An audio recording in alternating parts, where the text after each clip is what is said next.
Assalamualaikum warahmatullahi wabarakatuh. Apa kabarnya hari ini anak-anak? Semoga kita hari ini dalam keadaan sehat ya, sehingga pada hari ini kita dapat melaksanakan pembelajaran dan menonton video pembelajaran dengan baik. Nah, sebelum kita memulai pembelajaran, marilah kita berdoa bersama-sama terlebih dahulu agar pembelajaran hari ini diberkahi oleh Allah Subhanahu wa Ta'ala dan anak-anak mudah untuk menerima pembelajaran hari ini. Berdoa dimulai.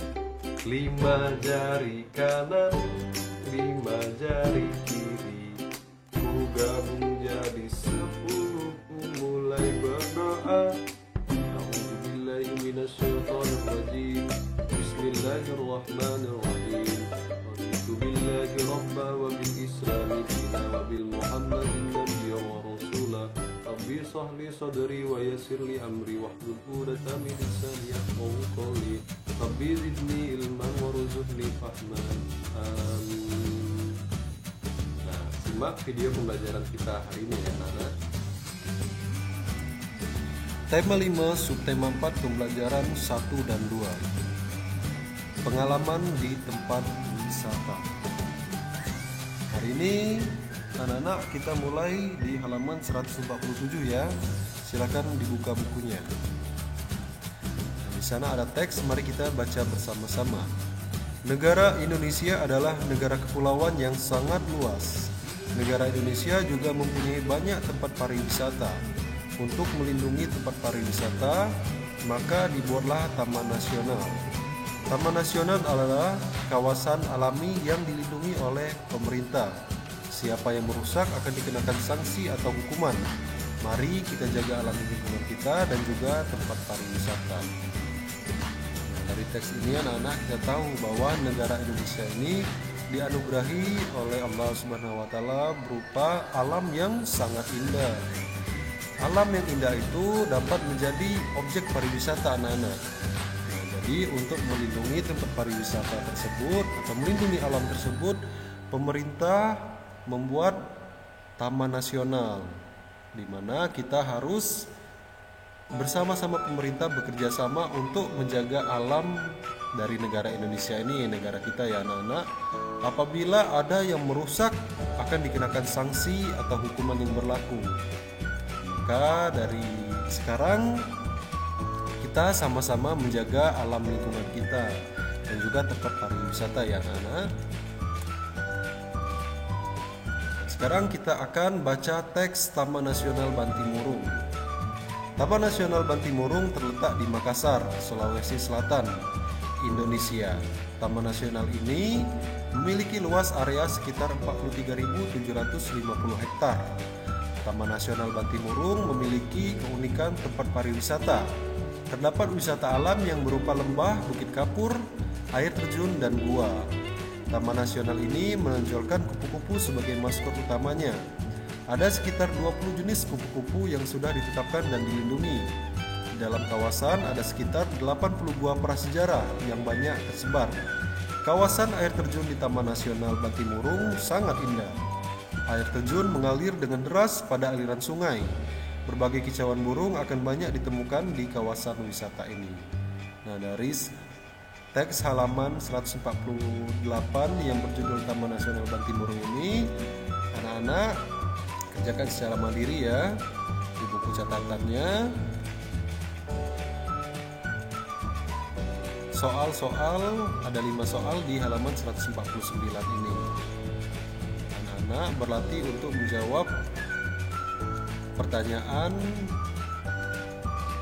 dari hasil bacaan anak-anak di teks Taman Nasional Bantimurung.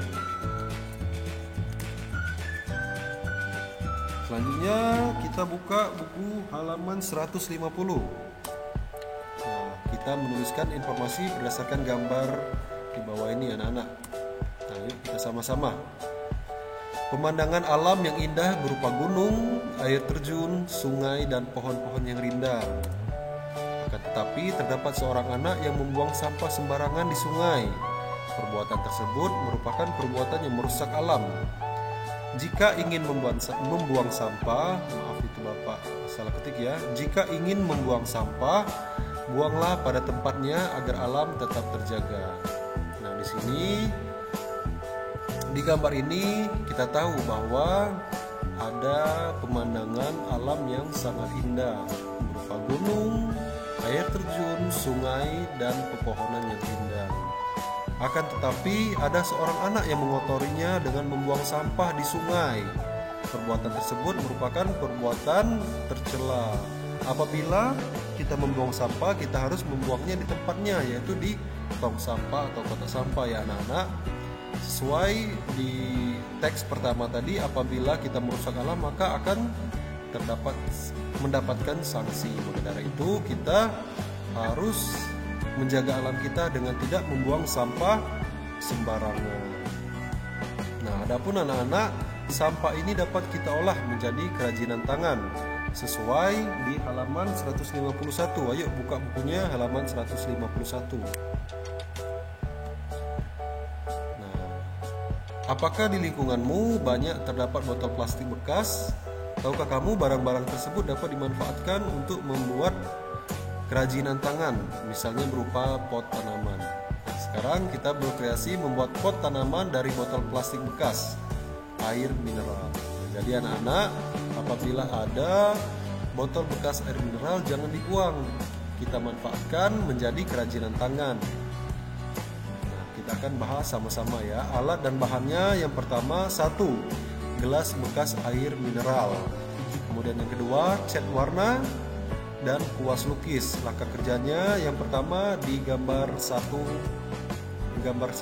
di kiri atas ya anak-anak.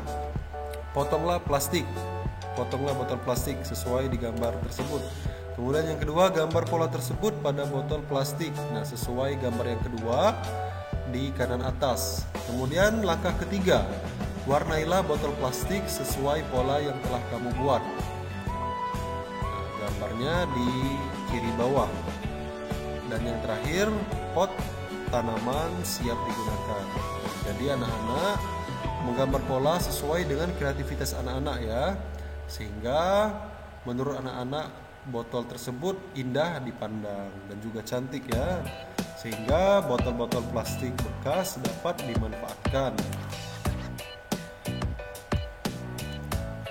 Selanjutnya kita kembali mengukur. Nah, di sini ada gambar 3 buah gelas, yaitu gelas A dengan tinggi 7 cm, gelas B dengan tinggi 10 cm, dan gelas C dengan tinggi 12 cm. Nah, jika benda tersebut disusun, maka gelas A ditambah gelas B ditambah gelas C 7 cm ditambah 10 cm ditambah 12 cm, maka ketinggian benda tersebut adalah 29 cm. Jika gelas ini ditumpuk anak-anak, artinya tingginya 29 cm. Nah, sekarang kita akan berlatih mengukur panjang benda di halaman 153. Nah, di sini ada 5 soal anak-anak, 5 pertanyaan. Bapak akan contohkan secara acak ya. Nah, di nomor 1 ada 3 batu bata, masing-masing panjangnya 25 cm. Batu bata tersebut ditaruh secara berjejer panjang. Berapakah panjang semua batu bata tersebut? Nah, jika dijejerkan, maka panjangnya tinggal kita tambahkan anak-anak, yaitu 3 buah batu bata tadi panjangnya sama, yaitu 25 cm. Ditambah batu bata kedua 25 cm dan batu bata ketiga 25 cm, maka hasilnya 75 cm. Nah, jika dijejerkan secara berjejer panjang, maka batu bata tersebut panjangnya 75 cm. Kemudian contoh yang kedua, Bapak akan memberikan contoh di nomor 3. Seorang tukang bangunan dapat membuat dinding dengan ketinggian 2 meter. 1 jam berikutnya dapat menyelesaikan 150 cm. Berapa tinggi dinding yang telah dibangunnya? Nah, di sini anak-anak untuk menjumlahkan ketinggian atau panjang itu satuannya harus kita ubah dulu. Dimana yang pertama itu ada 2 meter, kita ubah menjadi satuannya cm.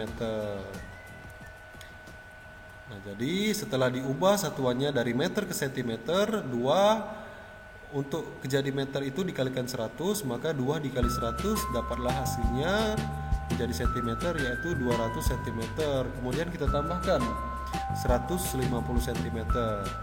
Jadi hasil ketinggian dari dinding tersebut yang berhasil dibangun oleh tukang yaitu 350 cm. Nah, anak-anak silakan dikerjakan secara mandiri. Nomor 2, 4, dan 5 ya anak-anak, sesuai contoh yang telah Bapak berikan. Nah, selanjutnya di pembelajaran kedua, di dalam kehidupan sosial kita perlu bekerja sama dengan orang lain. Sesungguhnya manusia tidak dapat hidup sendiri. Manusia memerlukan orang lain dalam kehidupan ini. Begitupun dengan kehidupan berkeluarga, kita memerlukan pertolongan dan bimbingan orang tua. Sedangkan di sekolah kita memerlukan bimbingan dari bapak atau ibu guru. Nah, anak-anak, kita manusia ini adalah makhluk sosial di mana kita tidak dapat hidup sendiri. Kita membutuhkan orang lain. Di rumah kita membutuhkan bantuan dari orang tua, dari kakak atau dari adik. Nah, di lingkungan masyarakat kita membutuhkan tetangga. Nah, apabila di sekolah kita memerlukan bimbingan atau pertolongan dari bapak ibu guru atau dari teman-teman. Nah, sekarang ada teks di halaman 156 yang judulnya Musyawarah untuk Mufakat. Kita baca bersama-sama. Bangsa Indonesia memiliki masyarakat yang sangat beraneka ragam. Banyak sekali adat dan budaya yang berbeda-beda. Juga banyak suku bangsa, agama, dan budaya yang beraneka ragam. Oleh sebab itulah diperlukan musyawarah. Tujuan bermusyawarah adalah untuk menghasilkan kemufakatan bersama. Semua orang dapat mengeluarkan ide, pendapat, dan keinginannya di dalam bermusyawarah. Semua orang memiliki hak yang sama untuk berpendapat. Jika di dalam musyawarah belum dihasilkan keputusan, akan dilakukan pemungutan suara. Keputusan diperoleh dari pemungutan suara dengan memilih suara terbanyak. Semua orang harus menghargai dan menghormati hasil dari musyawarah. Nah, jadi anak-anak, musyawarah ini adalah cermin dari sila keempat, yaitu kerakyatan yang dipimpin oleh hikmat kebijaksanaan dalam permusyawaratan perwakilan. Jadi tujuan dari musyawarah ini adalah untuk menghasilkan kemufakatan bersama. Apa itu mufakat? Mufakat adalah persetujuan. Jadi musyawarah ini adalah untuk menghasilkan persetujuan bersama ya anak-anak. Nah, bagaimana cara bermusyawarah? Yaitu semua orang anggota dari musyawarah tersebut berhak atau memiliki hak untuk mengutarakan atau mengeluarkan ide dan pendapatnya.